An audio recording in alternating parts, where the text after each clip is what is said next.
This is another iRaw podcast.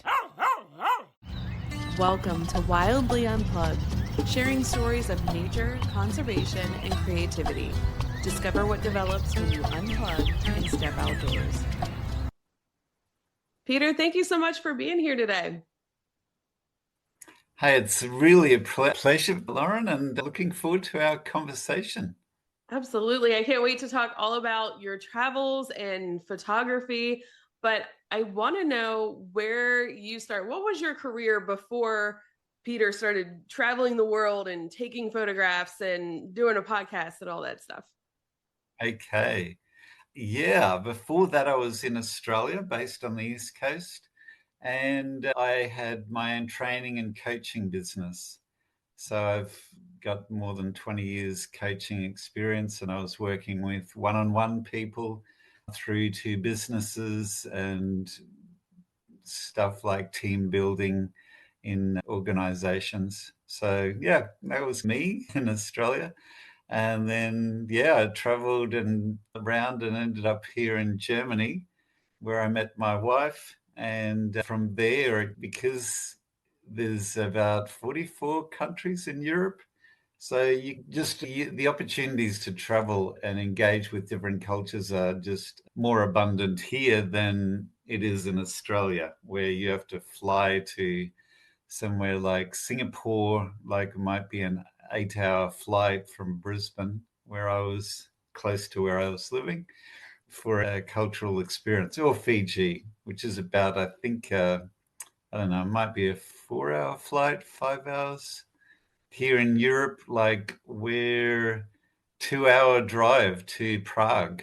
I'm based in Germany. It's a 2-hour drive to Prague. It's maybe 6 hours to Austria and just a few hours north to Denmark, 2 hours to Poland, for example. So the world is, yeah, interesting place to be. Where I'm at, I'm a 2-hour drive from Louisville, Kentucky, or Indianapolis, Indiana. And it sounds a lot cooler hearing you say, oh, I'm 2 hours from Prague or Poland. That sounds Yeah, really yeah. The US it's a big place. It's like Australia. Yeah. Yeah. So was there a turning point, something that just was like, all right, I am done living in Australia and I want to travel more? What was that moment like for you when you decided you wanted to move? Okay. That was, yeah, it was basically like a Eat, Pray, Love sequel, if you want to call it that way. Meaning I had been through like unfortunate divorce. I have 7 children, beautiful children, all adults now. But it was a rough time. And I had around about that time, the Eat, Pray, Love movie came out in the cinema. And I had a few friends saying, oh, you should go and see it, Peter. You'd probably relate to it. So here I am. I was in the back of the cinema looking around and thinking, oh gosh, looks like a chick flick or something. Because there was about a half a dozen other women sitting by themselves. Yeah, and if you know the story, then yeah, she goes off traveling and wants to find herself. And it is that anyone who's been through that separation or divorce, it feels very much like you're redefining who am I now? Yeah. Like this one part of my life, there's a whole brand new chapter opening up. I haven't been single for 20 years. What does that even mean? And so, yeah, I thought I always enjoyed visiting India. And I thought I would go and spend a few weeks in India and just see what happens. And then I thought, why stop at India? Let's just go and visit every friend that I know in the world. And so Wow. that's how it ended up. And on that trip, I actually met my now wife, Annette, who's German. And that initiated the move. So a few years later, yeah, a year later, I was back in Germany to visit her again. And then 2 years later, I was married and had basically relocated here. Wow. So it really is like an eat, pray, love situation. You should make your own male version so then guys can go to the It, theater and not look around and be like, oh, this is a chick. it was Because I some did read the book and I watched the movie too. It was a very impactful message behind that book. So I'm glad you like pushed through. It's still Yeah, meant something to you. yeah. So And travel. I totally wasn't expecting the love part. I was thinking, let's just go and eat and pray and see what else happens.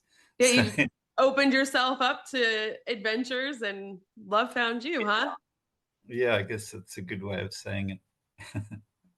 Did all that travel and seeing other cultures, did that change your perspective on life? Yeah, I lived in India like earlier in my life. So I was familiar with other cultures and spent a bit of time in Thailand also teaching English at one stage for a few months.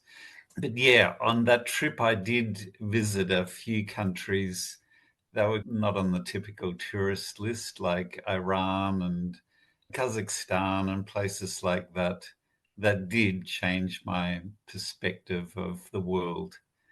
And I guess the key thought would be there's a lot more friendly people out there in the world than you might imagine.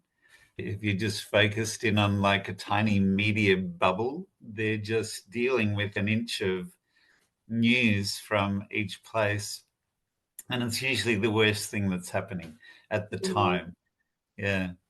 So that can give you a unhealthy bias toward different countries when you're actually out there in the world in some of these places that aren't typically visited by tourists. And then you find out, look, everyone in the world's pretty much wants the same thing. They just want to live peaceful lives.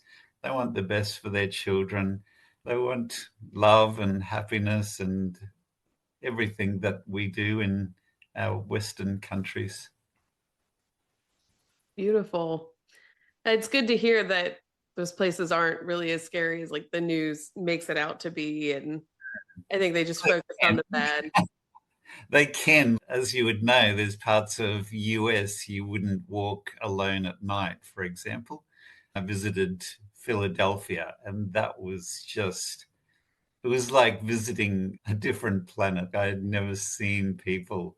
I estimated 10% of everyone on the streets, on any street, was like just walking around like a zombie. Mhm. That was really confronting. I had never seen that before. And that I was looking behind my back everywhere I went. Yeah. But Yeah. I never had no, nothing happened. But I was cautious. So there are places in the world like that. Mm. Yeah. For sure. Now, was there a moment in your travels where you felt like you were completely disconnected from the modern world and connected with nature? Yeah, many times like that. I was just thinking of a moment today that was just totally surreal, where I had actually taken my wife Annette to Australia, and I had never seen we have a big red rock that you might be familiar with called Uluru or Ayers Rock. It's right in the middle of Australia. It's just a big monolith, a big rock, red. It's spectacular. And when the afternoon sun hits it, bam, it just like lights up like this rich red color that is amazing. You can see some photos of it if you go to my website, which needs updating, but yeah, petersewell.com. You'll see that photo that I took of Uluru. But there was a moment there, there's the McDonald Ranges that are very close by. And there was the one morning where I went for a walk by myself and I got to this one part up in like the hills somewhere, and it was just dead silence, like not even the sound of an insect, no wind. It was so surreal. It was just like wearing soundproof things, and the voice in my sounds crazy, but the voices in my head were so loud, like meaning my thoughts were just booming around my head. And I think like a place like that could actually drive you crazy. Like it was just so surreal, just the absence of every sound possible except for the beat of my heart. But yeah, it was just so still. And I just, in that moment, I just was soaking it in. But then after a while, I just had to walk or make some noise because the silence was just getting me crazy. That was just a freaky moment in nature that sticks out when you That's said, really cool. I've never heard of that out in nature. Like I've heard of people doing like the sound deprivation tanks and stuff like that, where you can hear your heartbeat and like the padded rooms and everything. But to have that yeah, moment in nature, it sounds pretty neat, but also yeah, scary. yeah. But it's the only time I've ever experienced that because, like out in nature, there's always some kind of rustling of a leaf or a twitting of a bird or, yeah, tweeting of a bird or something. Yeah. So that is really cool. And you've also climbed Mount Kilimanjaro, is that right? I was peeping on Yeah. your website. And what was that like in photographing tigers in Nepal? What is there anything that stands out to you about those moments? Or if you had to pick which one to recreate right now, which one would you do? Oh, wow. Tough question. Kilimanjaro was like just recently last year, I climbed Machu Picchu, which was an amazing, it had been on my bucket list forever. And it was just such a special moment. And that was a strenuous hike that we did. I think it was 4 or 5 days hiking through the mountains of Peru. But Kilimanjaro, what makes it special for me was that previous year, I had been bitten by a tick and got Lyme disease. Ooh. I came up with a big red rash over my stomach area. And I was literally almost like as I would go down the stairs, I remember the one day where my legs just gave out of its strength and I almost fell down the stairs here in the apartment. And I thought, whoa, like something serious is happening here. And then the next day I went to the doctor and told her what happened and showed her the rash. And then she said, yeah, you have this, yeah, need to be on this medication. Later in that year, some friends messaged and said, look, there's a group of us from my hometown in Australia that were going to climb Kilimanjaro. And I thought, oh, that sounds amazing. But at that time, like I was only like 70% of my strength level. And I thought, gee, this sounds like a strenuous hike. And I'm nowhere near I've been lying in bed for 10 months or whatever in recovery. And so anyhow, I got there like day one and I was, if I had assessed my strength, I was feeling like about 80% of my normal energy level. And so I thought, look, I'm probably not going to make this, but let's see how far I get. It's a Even though the timing was just completely wrong for me, like these moments don't come up too often throughout life where you get to do anything with a group of friends. And I knew everyone on the team. So that kind of made it like, okay, if this is going to happen, I've got to do it now. And I think by day four, I think I started there was a mental shift and I thought, I really could do this. Like just if I focus on day to day. And so yeah, by day seven we had reached the peak and that kind of feeling like that I'd almost done the impossible what I thought was impossible in my head. And it can be a tough climb when you're dealing with the altitude and stuff. It's almost 6,000 meters high. So Wow. it's a fair altitude that you're addressing. That's what makes that time special.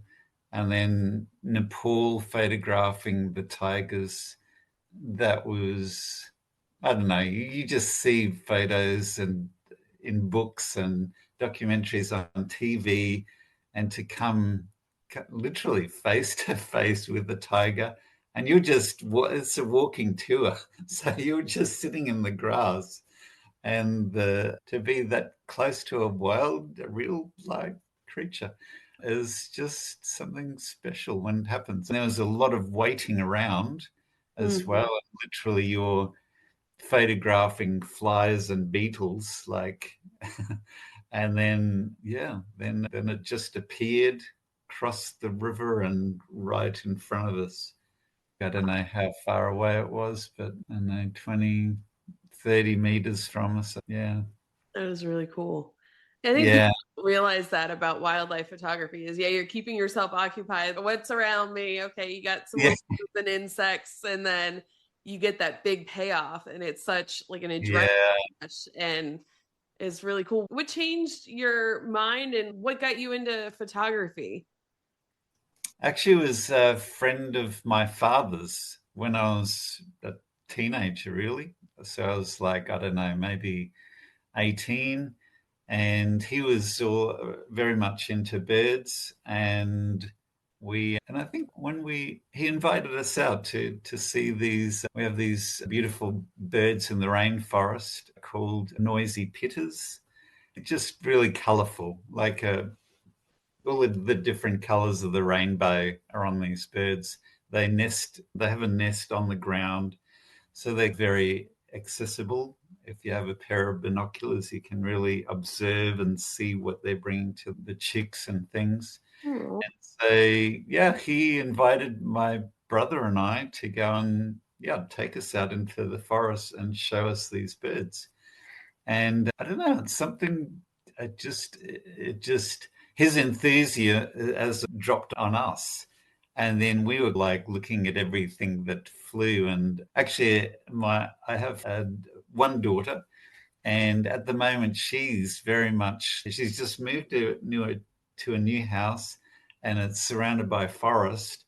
And she's always asking me, "Oh, what's this bird, Dad?" And keeping a running list on her phone of what she's seen around the house and different things. And it's really exciting because I know that what that was like for me to see everything and identify it and look through books and stuff. And so, yeah, I had started with just a pair of binoculars and just an interest in nature and the world around that.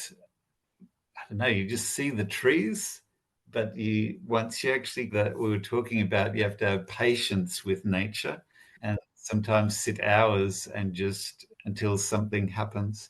And then, yeah, that grew. Dave, his name was, had a camera and was also photographing.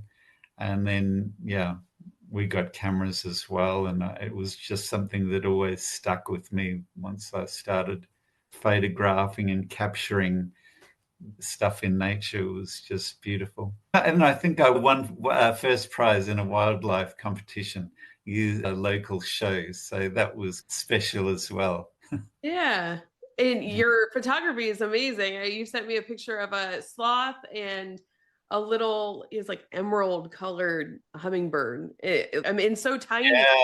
It's an amazing photograph. So I'm definitely tagging your website on the podcast notes so people can go check out all your work. What is your favorite photograph that you've ever taken? Oh, gee, that's a tough question. Yeah. Let's see. If it's wildlife, yeah, I don't know. Maybe the tiger one, just because the unexpected. You were out in the jungle, like out in there, like you can't see very far into the jungle and some parts. There's real live elephants, there's rhinos in there. They have an Asian rhino that was in the Bardia National Park where we were. There's tigers out there and whatever else there could be, like cobras and other types of snakes and stuff and spiders. Stuff's out there. And and it's a new environment for you. If I go into the Australian bush, I'm aware what I'm going to see on any kind of day.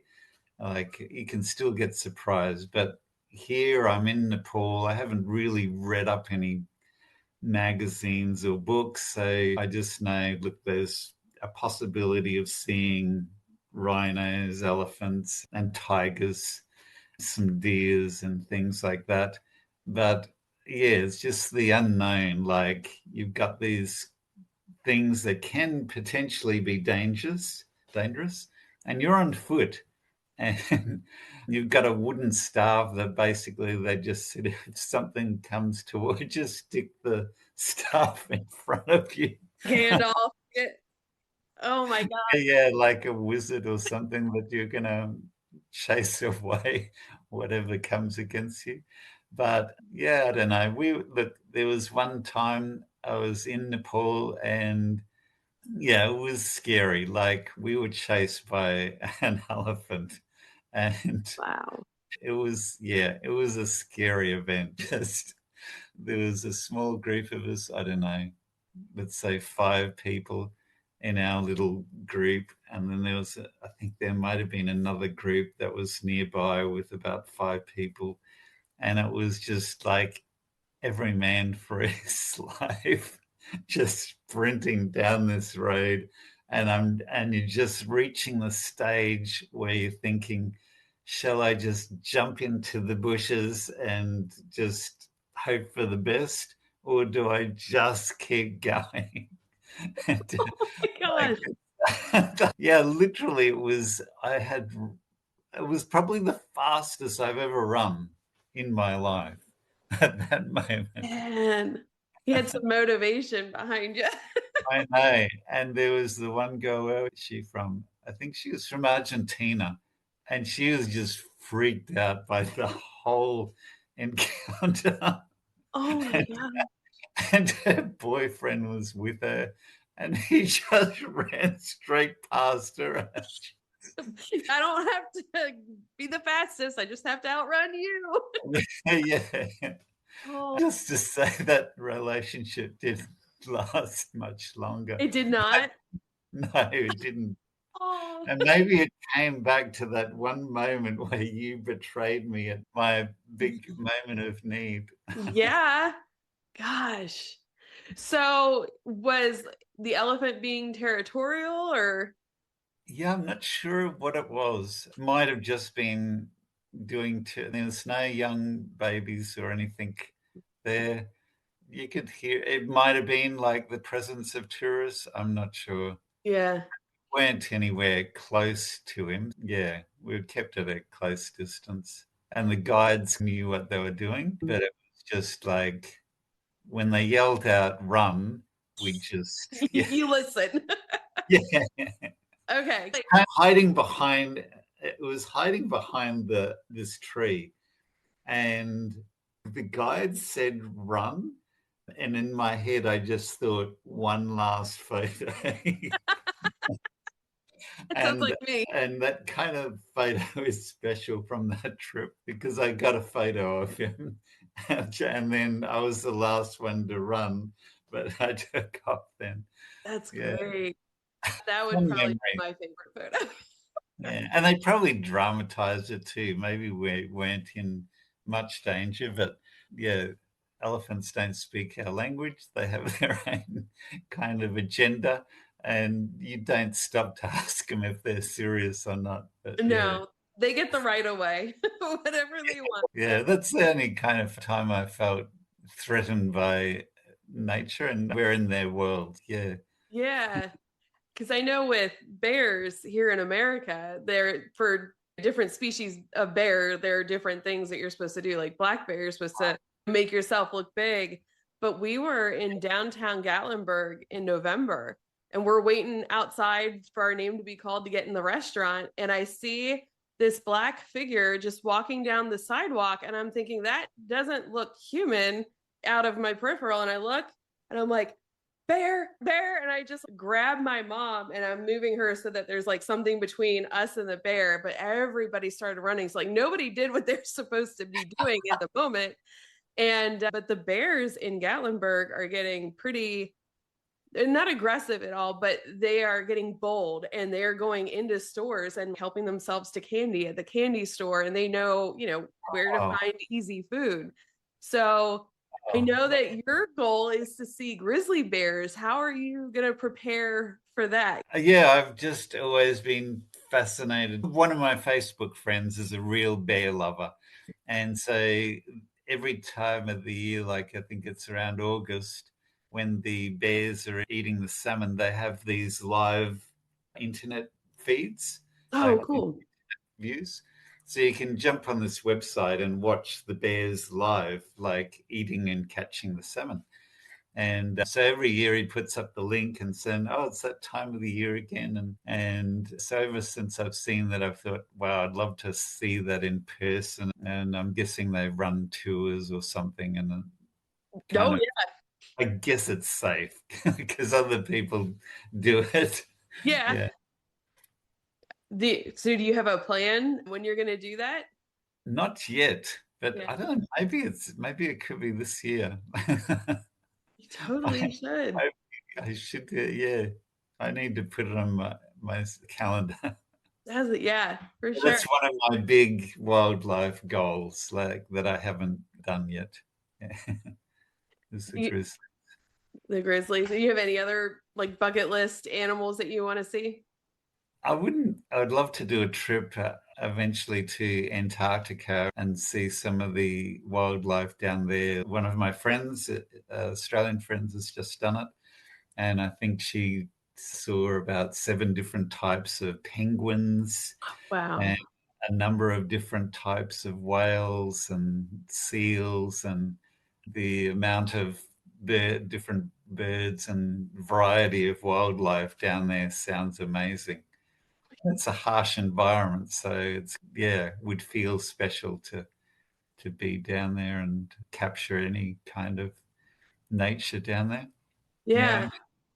You brought up penguins and that reminded me. You went to Boulder's Beach, didn't you? I did. How was Yeah. that? I used to work with African penguins when I worked at an aquarium, and they're my favorite species. What was it like to actually be at Boulder's Beach and to see them in the wild and run around the city and stuff? Yeah, I loved the penguins, and yeah, I don't know, just in some ways, like I guess the only other kind of bird that is similar would be the puffins. Hmm. There, I found photographing the puffins and the penguins were similar, even though the puffins are flying in as well. But they nest in the ground and penguins nest on top of the ground. I don't know, they look a little bit similar to me, but Yeah. I enjoyed both of those experiences. I was with my son at the time, one of my sons, Daniel, who was, yeah, we were traveling around Africa together.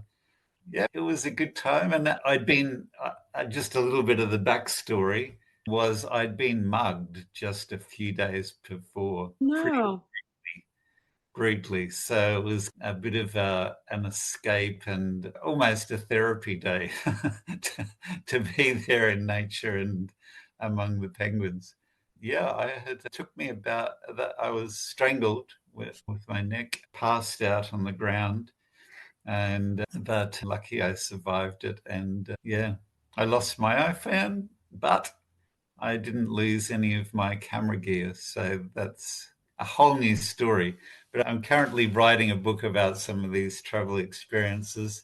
So if you're interested in reading more about my story, I'm hoping to publish the book later this year. And in that book, you'll read how I made my escape and managed, because I had all my expensive camera gear in my backpack, and these two strong guys like basically attacking me. It's a pretty interesting story how I escaped. Yeah, and thank God you're okay. Were you Yeah. at home or were you traveling when that happened? So this is in Johannesburg. So Johannesburg I was, and we just arrived literally. I was been in South Africa less than 2 hours. when it happened. Oh my gosh. Yeah, in the middle of the day, out in front of a police station. So That is bold. I have my list of travel things that I do for safety. Like I'm not walking around outside at night after at late hours. I'm not walking down kind of dark alleys by myself. So you have these kind of little things that you do. And South Africa just blew that whole list away. I was not by myself.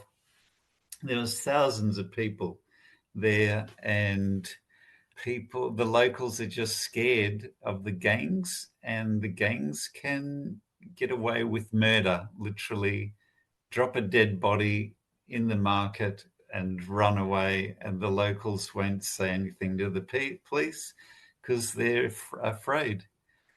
And the police are working, unfortunately, they work with the gangs Oh because wow. the gangs will just pay them bribes and the police let them go. Yeah. Wow, that is quite a story. I'm definitely gonna read that book. Oh my gosh. Because when I brought up Yes, so Africa, that's it why. got kind of quiet, and I'm like, oh no, did I say something wrong? No, That totally makes sense now. It yes. traveled since. So the same day, like I messaged my friend in Cape Town. I literally just got a local SIM card in my phone and texted him and said, "Look, this is my local number, and see you in a few days." And then I messaged him back and said, "Look, change of number." So I messaged him on my son's phone and said, "Look, that SIM card was just, I'd lost my phone and it just got mugged." And he rang me back straight away and said, "Look, so sorry to hear what you've been through. And look, if you want a quiet place to just chill and recover from that experience, jump on a plane and I'll pick you up tonight, this afternoon or whatever." And so I did. We went straight down to Cape Town. And so, yeah. And then after a few days, then we were like, yeah, recovered, and I was ready to explore and just tick off a bucket list to visit penguins. Was a special moment. So it was like a nice kind of experience to focus on. Yeah. Because what made it worse was like they used like a board to choke me with. And that damaged my vocal cords, so I could hardly talk for a few days. And every time I swallowed, it was painful. So it was continually triggering the memory every time I swallowed. And yeah, anyhow, it was nice to forget the previous few days and just focus on something nice like penguins. Yeah. Man. And you seem to have a pretty good attitude about the experience, and you're turning it into something positive with a book and a story. And so you do lots of writing, but also you do lots of stuff with gratitude, right? I imagine that helps you get through things like that. Tell me a little bit about Yes. those gratitude journals. Okay, yeah. So I've been keeping like a gratitude list for the last over 20 years now. And there's an American writer called Ginny Ditzler who wrote a book called Best Year Yet. And in that book, she shares her 10 questions that set her up for New Year goals, basically. So those first three questions are: in the past 12 months, what have you achieved? What were the highlights of the previous year? And then the second question is, were there any disappointments? What were they? And so you've got like a list of highlights, a list of disappointments. And then the third question, looking back on both of those lists, what were the key lessons? So you might end up like with a dozen lessons looking back at what's happened. And so I was in this habit of doing it at the start or end of every year just the first three questions, like as a reflection of the past before setting or moving forward into the new year with new goals. And yeah, that just became, and then I realized like 2010 when I went through the separation, and which ultimately was a divorce. That year, like I had 6 life crises, like all at once in a 6-month period. So I lost my mum, marriage broke up, almost went like I lost a lot of money in a business deal that what I was cheated in. And then my dad had a cancer operation and had a third of his lungs removed. It just went on and on. And at the end of that year, when I went through that process, I saw that if I just looked at the first column, it had been my best year ever. And if you looked at the disappointments list, I realized, yeah, of course it had been my worst year ever. And I thought, how can you have your best and worst year ever at the same time, depending on what you focus on? And that Yeah, was a shift in my mind. And then I just thought, I need to keep like a running list and treat it like a gratitude journal. And so it became like something that instead of making a list or remembering, looking through photos and calendars and diaries or whatever, at the end of the year, it now became more of like at the end of every week or every month, I'd do that, go through photos, go through calendar, and any other things that I could think of to add through the list that were highlights. And yeah, like yesterday, I was in Berlin. I caught up with 2 really lovely people. Yeah. And yeah, now today, like we're having this beautiful conversation. I'm sure it is included on my list as well. So, and then when I'm having an off day, like I have all of these nice memories to look back to. yeah, Life is like that. It's not like a straight line or on an upward slope all the time. There's bumps along the road, and we need to keep a positive focus during moments of crisis. Yeah. absolutely. Yeah, what you focus on certainly grows. Have you seen the TV show Severance by any chance or I heard have no. it? Sounds interesting. It's taking off. It's in its second season, but basically they've got a chip in their brain to make them forget about going to work. So they have their work life and their outside life. They don't know anything about each other. So like the person Oh, who works is always at work. It's okay. such a weird concept. And then they're diving into what if we could forget all the bad things? Wow. And it's if we forget all the bad things, then you don't have any innovation or growth, or you can't really focus on the really good things. Because as horrible and gosh as it is to get mugged, especially in the way that you did, Yeah. you got to then unplug and see those penguins, and it was probably more special to you to see Yeah. them. I don't know. Yeah, that's right. I would have, as painful as some of the, as that year was, especially that year 2010, I don't know, it added so much value to my life because I'd had a pretty cruisy life up until that stage. And just that year, like, I, after that year, I could really have a deeper level of empathy for people. Mhm. Like I just got it. Like, wow, that's what my friend's gone through. I had no idea. It just came to gave me a rich understanding of what other friends had been through. And I don't know, that kind of is irreplaceable, that irreplaceable wealth, that kind of, yeah. And I, like in saying that, experiences like that can crush people. Mhm. And I had known people in my friendship circle that lives were really, they were still bitter and like it had really scarred them. And the experiences of divorce, especially, like even 20 years later, they were just possessed by the hurt. And I just made a decision that will not be me. I'm going to do everything opposite to everyone else. So that was my goal, literally to do everything opposite to people that I saw that life wasn't working for. And I just thought, I'm not going to be bitter. I'm not going to be unforgiving.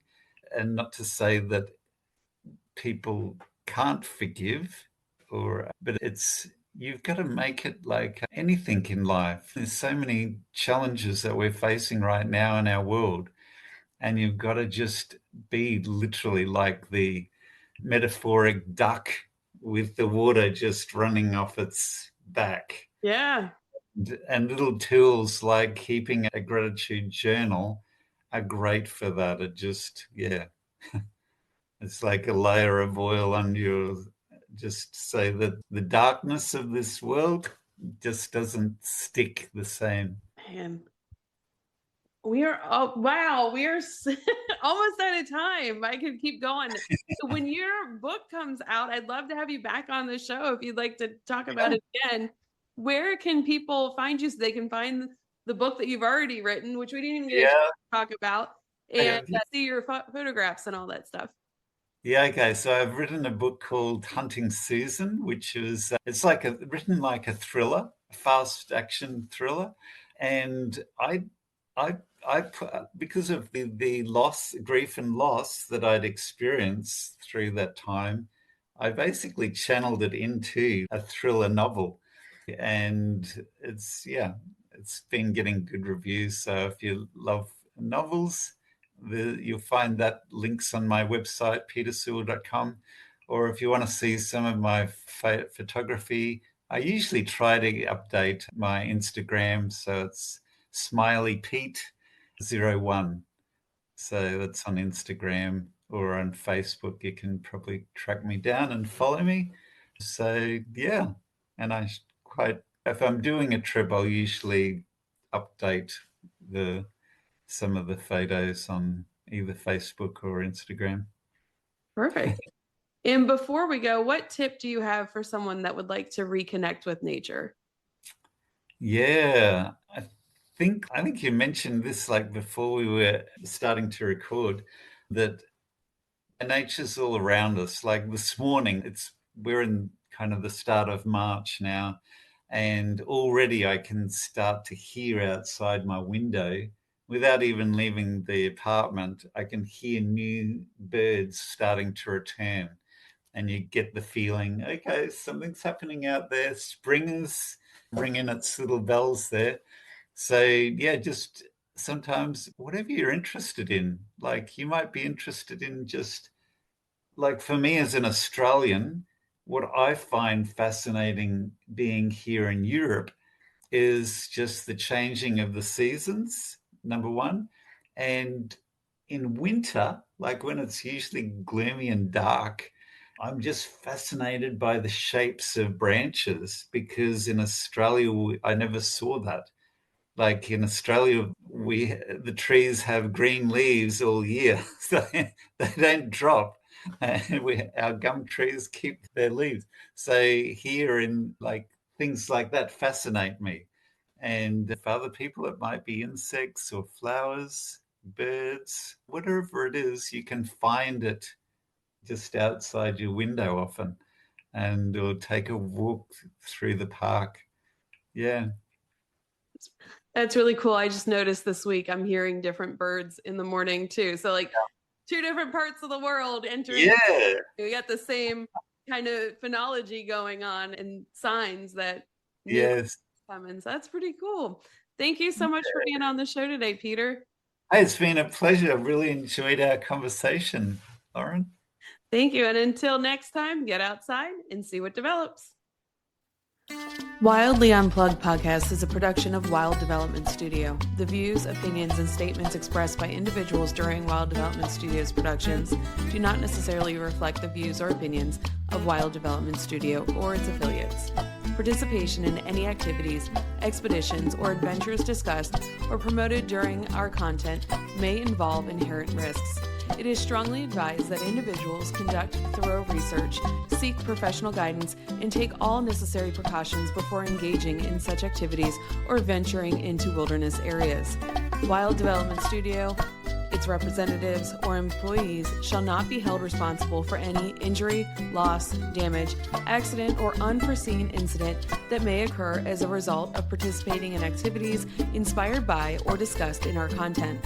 By choosing to engage with our content or act upon any information provided, individuals do so at their own risk and discretion. For more great iRaw podcasts, visit irawpod.com. That's IROARPOD.com.